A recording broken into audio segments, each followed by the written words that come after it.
Okay. అది శని గురించి నేను చెప్పడం మర్చిపోయాను. అది అది మీకు అది కన్వే చేస్తున్నాను. సరే. అయితే ఇప్పుడు గ్రహాలు మనకి గ్రహాల గురించి మొదటిగా తెలుసుకుందాం మనం. గ్రహాల గురించి తెలుసుకున్న తర్వాత అన్నిటి గురించి ఎందుకంటే భావనలోకి వెళ్ళే ముందర ఏంటంటే గ్రహం గురించి బాగా ఐడియా ఉండాలి. ఇప్పుడు ఒక్కొక్క గ్రహంగా ఒక ఒక నేను అయిపోయాక మీరు లాస్ట్‌లో డౌట్స్ అడుగుదురు గానీ ఫస్ట్ అయితే జస్ట్ మీరు వినండి. ఓకే. అందరూ గూడా మ్యూట్ పెట్టుకోండి. ఓకే. అందరూ మ్యూట్ పెట్టుకోండి. ఇప్పుడు మనకి మొదట మనకి రవి మొన్న చెప్పాను నేను. జస్ట్‌గా ఇంట్రోగా మీకు రవి చెప్పాను. రవి అంటే మనకి గోత్రం. ఇంకోటేందంటే రవి అంటే ముఖ్యంగా ఏంటంటే బౌండరీస్ సెట్ చేస్తాడాయన. అంటే ఒక ఒక మనం ఇంటికి ఫెన్సింగ్ వేసుకుంటాం గదా! సో, అట్లానే ఇదేంటంటే రవి అనేది బౌండరీ సెట్ చేస్తాడు. ఇప్పుడు ఇంట్లో నాన్నగారు ఉన్నారనుకోండి, "ఒరేయ్! నువ్వు ఈ పని చేయొద్దు. ఈ ఈ ఈ అంటే ఇప్పుడు నువ్వు ఖర్చు పెట్టినా నీకు రూ. 100 ఇస్తాడు. రూ. 100 ఇచ్చి దీనికి మించి నువ్వు ఖర్చు చేయొద్దు అంటాడు. అంటే ఏంటి? ఒక లిమిటేషన్స్ అనేవి అంటే ఒక ఒక ఒక వరకు నీకు ఎల్లాలి ఇంతవరకే. నీకు ఇంతవరకే. దీన్ని దాటి నువ్వు పోకూడదు. సో, దీని బౌండరీస్ అనేది ఎవరు సెట్ చేస్తారంటే రవి సెట్ చేస్తాడన్నమాట. సో, మనకి జాతకంలో ఎక్కడైతే రవి ఉంటాడో అక్కడ మనకు బౌండరీస్ ఉంటాయి. అంటే దాన్ని దాటి మనం వెళ్ళలేము. సో, అట్లా లాస్ట్‌లో అడుగుదురు గాని డౌట్స్ మొదట ఎవరు అడగకండి. లాస్ట్‌లో నేను చెప్తాను మీకు. అప్పుడు క్లారిఫై చేస్తాను. ఓకే. రవి ఎక్కడుంటాడో అక్కడ మనకి బౌండరీస్ ఉంటాయి. బౌండరీస్ అంటే మనం ఒక బియాండ్ లెవెల్ మనం క్రాస్ అవ్వలేము దానికి. ఇప్పుడు ఒక్కొక్క స్థానంలో ఉన్నప్పుడు ఎలా పనిచేస్తాననేది డిఫరెంట్ అది నేను చెప్తాను. బట్ ఏంటంటే మీరుగా సొంతంగా కొంచెం ఆలోచించండి. ఎక్కడైతే రవి ఉంటాడో, ఏ భావంలో ఉంటాడో అక్కడ మనకు ఒక రిస్ట్రిక్టెడ్ బౌండరీ అనేది ఒకటుంటది. దాన్ని దాటి మనం పోలేమనమాట. సో, గ్రహాలు ఇప్పుడు మనకి నక్షత్రం అండి. ఇప్పుడు గ్రహమండలి ఉంది. Solar system. ఈ సోలార్ సిస్టమ్‌లో ప్రతి ఒక్క గ్రహం తన ఆర్బిట్‌లో అంటే తనకున్న కక్షలో అది తిరుగుతూ ఉంటుంది. ఓకే.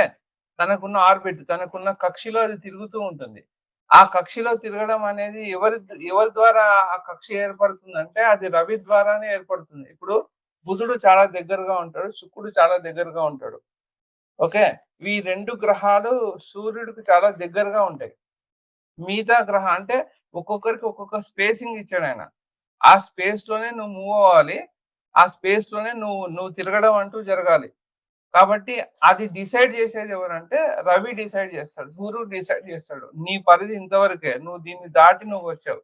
అయితే ఈ ఈ సూర్యుడు ఇలా పెట్టడం వల్ల ఏమవుతుందంటే గ్రహాలు తన నియంత్రణలో అంటే వాటికి ఇచ్చిన జాబ్ ఏదైతే వాడికిచ్చిన కర్మ ఏదైతే ఉందో ఆ కర్మను వాళ్ళు చేస్తూ ఉంటారు.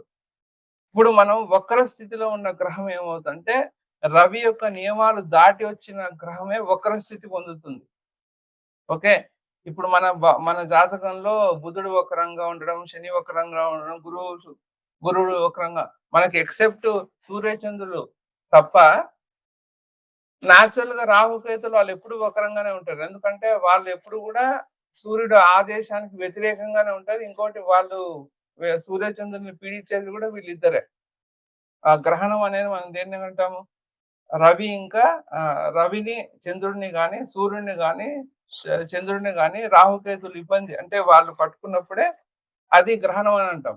కాబట్టి రవి ఏం చేస్తాడంటే బౌండరీస్ పెడతాడు. ఎవరైతే ఆహ్, తనకు పెట్టిన బౌండరీస్ దాటి వెళ్తాడో అప్పుడు ఆ గ్రహం వక్రం అవుతుందన్నమాట. అంటే ఇప్పుడు అందుకోసమే ఇప్పుడు రవి నుంచి 6 స్థానంలో శని ఉంటే శని వక్రం అయిపోతాడు. అట్లా ప్రతి ఒక్క గ్రహానికి వక్ర స్థితి అనేది ఒక్కొక్క స్థానంలో ఉన్నప్పుడు వక్రం అయిపోతాడు.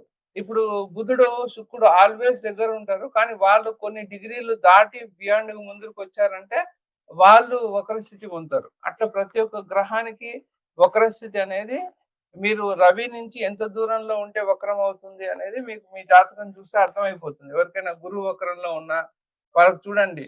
వాళ్ళు రవికున్న నిర్దేశించిన స్థానం కంటే వాళ్ళు ముందరికి వెళ్ళిపోతే అది వక్రమైపోతుంది. ఓకే. అదొకటి గుర్తుపెట్టుకోండి. కాబట్టి ఇక్కడ ఎందుకంటే బౌండరీస్ అనేది సెట్ చేస్తాడన్నమాట రవి. అదొకటి ముఖ్యమైన పాయింట్ రవి గురించి గుర్తుపెట్టుకోండి. ఎందుకంటే రవి ఉన్న దగ్గర మనకి ఎక్కువ ఫ్రీడమ్ ఇవ్వడాయన. ఒక ఫ్రీడమ్‌ని గూడా ఒక రిస్ట్రిక్టెడ్ వేలో ఉంచుతాడు. ఒక పరిధి అనేది ఉంటుంది. ఆ పరిధి దాటి మనం చేయడానికి ఉండదు. ప్రభుత్వం అంతే గదా! ప్రభుత్వం ఏం జెప్తుంది? నువ్వు హెల్మెట్ యేసుకొని వెళ్ళాలి. హెల్మెట్ వేసుకొని వెళ్ళకపోతే నీకు ఫైన్ వేస్తా అంటాడు. సో, అదేంటి? ఒక రిస్ట్రిక్షన్ అనేది పెడుతున్నాడు. అట్లాగే నువ్వు సిగ్నల్ రెడ్ లైట్ పడితే నువ్వు ఆగాలి. అదొక రిస్ట్రిక్షన్. అంటే government is setting the rules. ఆ రూల్స్ సెట్ చేసేది ఎవరంటే రవి సెట్ చేస్తాడనమాట. సో, ఎక్కడైతే రవి ఉంటాడో జాతకంలో అక్కడ రూల్స్ అనేవి ఉంటాయన్నమాట. అట్లాగే ఇప్పుడు మనం చంద్రుడి గురించి తెలుసుకుంటే